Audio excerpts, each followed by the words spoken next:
जिस कंपनी पर ईडी का शिकंजा, उसने ही दिया सबसे ज्यादा चंदा। खुल गई सुप्रीम कोर्ट में पोल, फंस गई मोदी सरकार। लिस्ट जारी करते ही चंद्रचूड़ साहब ने पकड़ लिया एसबीआई का झूठ और भरे कोर्ट रूम में मोदी जी के वकील को खूब लथारा। चंदा चोरी लिस्ट में फंस गई भाजपा। मोदी जी के खिलाफ इतने अपशब्द क्यों हो रहे हैं ट्रेंड? क्या चंदा चोरी में फंस गई मोदी सरकार? और साहब का जब डंडा चलता है ना, तो अच्छे अच्छों की बैंड बज जाती है। चंद्रचूड़ साहब के डर से जब चुनाव आयुक्त इस्तीफा दे सकता है, तो एसबीआई क्या चीज है?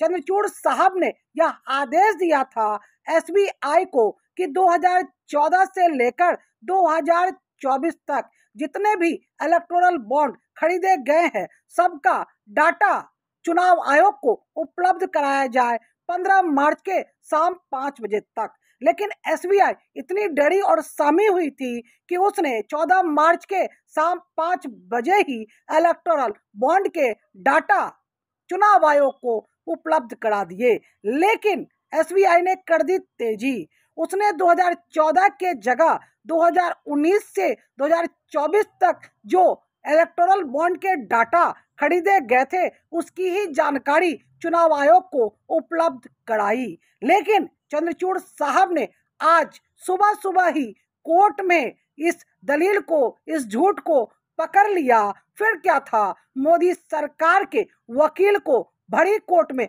खूब लथारा। सीधा सीधा सोचा कि इसमें अडानी और अंबानी का नाम आएगा, लेकिन एसबीआई ने जो इलेक्टोरल बॉन्ड के डाटा चुनाव आयोग को उपलब्ध करवाए, उसमें तो अंबानी अडानी का नाम आया ही नहीं। आएगा भी कैसे?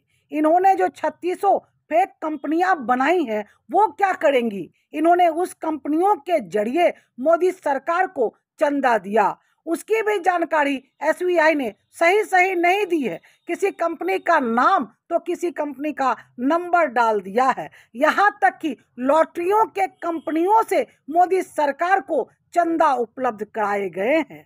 इसे मोदी सरकार की चोरी मत कहिए, या तो सीधा सीधा जनता से डकैती की है भाजपा की सरकार ने। और इस डकैती में कौन कौन शामिल है? इस डकैती में ईडी शामिल है, सीबीआई शामिल है, इनकम टैक्स शामिल है और एसबीआई शामिल है। इस तरह से अगर सत्ता के लालच में ये सत्ता लोलुप के लोग डकैती करेंगे जनता की पैसे का, तो देश कैसे चलेगा? देश रसातल में चला जाएगा।